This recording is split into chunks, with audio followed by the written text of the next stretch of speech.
Hi friends, welcome to Release Home. இன்னைக்கு நம்ம பார்க்க போகிற டிஷ் தித்திக்கும் ரசகுல்லா. இந்த ரசகுல்லான்னு பேர் சொன்னாவே எல்லாருக்கும் நாக்கில் எச்சி ஊறும். அது எப்படி செய்கிறதுங்களா பார்க்கலாமா?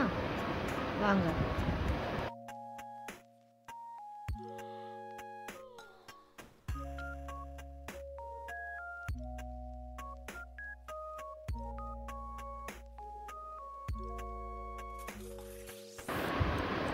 ரெண்டு லிட்டர் பால் எடுத்துருக்கேன். அதை ஒரு சட்டியில் ஊற்றி காய வைப்போம். ஃபஸ்ட்டு அது காஞ்சி இருக்க டயத்தில் இங்கே நம்ம லெமனை புழிஞ்சு ஜூஸ் எடுத்துக்கலாம். இந்த மாதிரி பெருசாக இருந்தால் ஒரு லெமன், சின்னமாக இருந்தால் 2 லெமன் போதும். விதை இல்லாமல் நல்லா புழிஞ்சு எடுத்துக்கலாம்.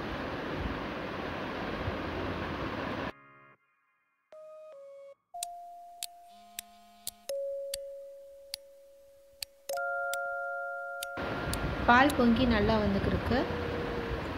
இதை லைட்டாக கிண்டி ஒரு 2 to 3 மினிட்ஸ் நல்லா காய வைப்போம். ஃபஸ்ட்டு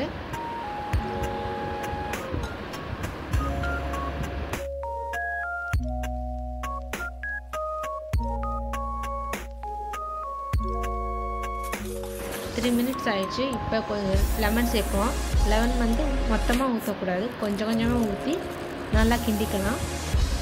ஏன்னா பால் திரண்டு வர்றது மொத்தமாக ஊற்றினோம்னா மொத்தமாக ஒரு கட்டி மாதிரி ஃபார்ம் ஆகிரும். அதனால வேண்டாம். அதனால் நம்ம கொஞ்சம் கொஞ்சமாக ஊற்றி கிண்டுனா நம்மளுக்கு திரண்டு குட்டி பால் மாதிரி இருக்கும்.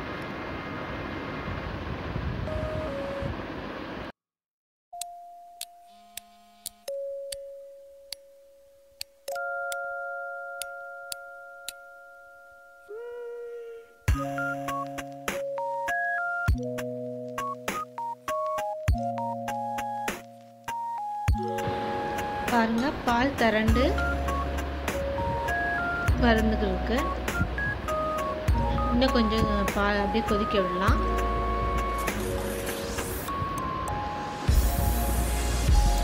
பால் திரண்டு வரதை நீங்களே பார்க்குறீங்க.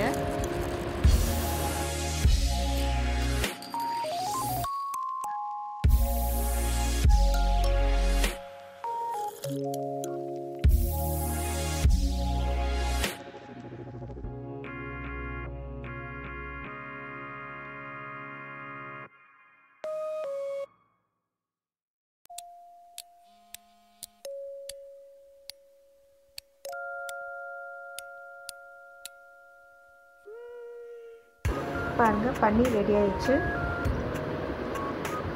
நல்லா வந்திருக்குல்ல பன்னீர். இந்த பன்னீரை வச்சு தான் நம்ம ரசகுல்லா செய்ய போகிறோம். இந்த பன்னீரை ஒரு வெள்ளை துணியில் வடிகட்டி எடுத்துக்கலாம். பன்னீர் மட்டும் தனியாக வடிகட்டி எடுத்தாச்சு. நம்ம லெமன் சேர்த்தனால கொஞ்சம் புளிக்கும். ஸோ கொஞ்சம் தண்ணி ஊற்றி அதை கழுவிக்கலாம். தண்ணி சேர்க்கறனால நமக்கு சுடாது, கையிலேயே கிளறிட்டுக்குவோம்.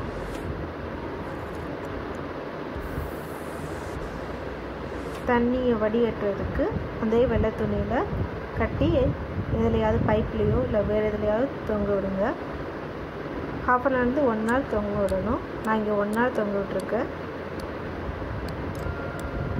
அது தண்ணி வடிகட்டுற டயத்தில் நம்ம ஜீரா ரெடி பண்ணிடுவோம்.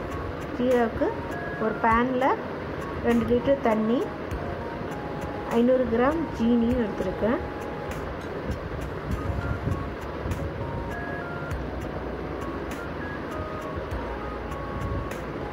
ஜீனி கரையை நல்லா கொஞ்சம் லைட்டாக கிண்டி விட்டுக்கலாம். இங்கே 1 hour ஆயிடுச்சு. பன்னீரை எடுத்து நம்ம பிசைஞ்சு ஒரு குட்டி பாலாக ரெடி பண்ணிக்கலாம்.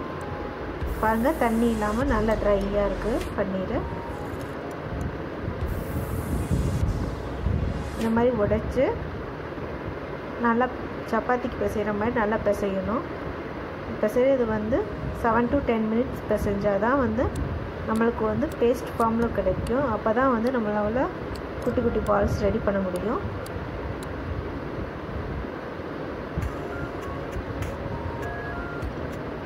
கொஞ்சம் இந்த மாதிரி விரித்து பிசைஞ்சால் தான் நம்மளுக்கு பேஸ்ட் ஃபார்மில் கிடைக்கும்.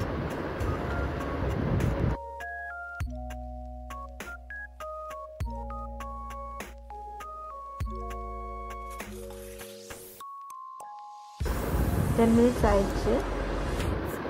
பாருங்கள், நல்ல பேஸ்ட் ஃபார்மில் நமக்கு வந்திருக்கு.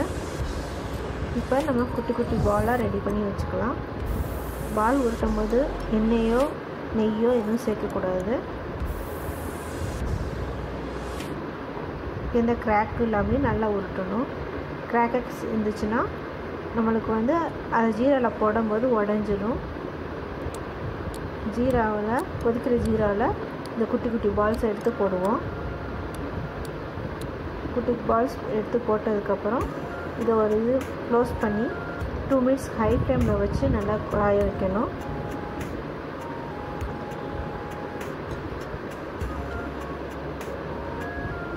டூ மினிட்ஸ் ஆயிடுச்சு.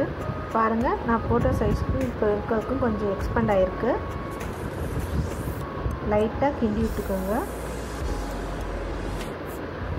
ரொம்ப கரண்டி விடக்கூடாது, இல்லைன்னா உடஞ்சிடும். அப்புறம் லோ டு மீடியம் ஃப்ளேமில் வச்சு ஒரு 7 minutes வேக வைப்போம்.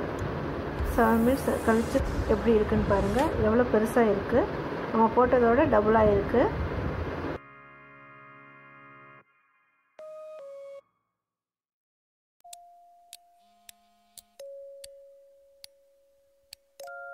பார்க்கவே சுவையாக இருக்குல்ல. தித்திக்கும் குலோப் ஜாமுன் தயார்.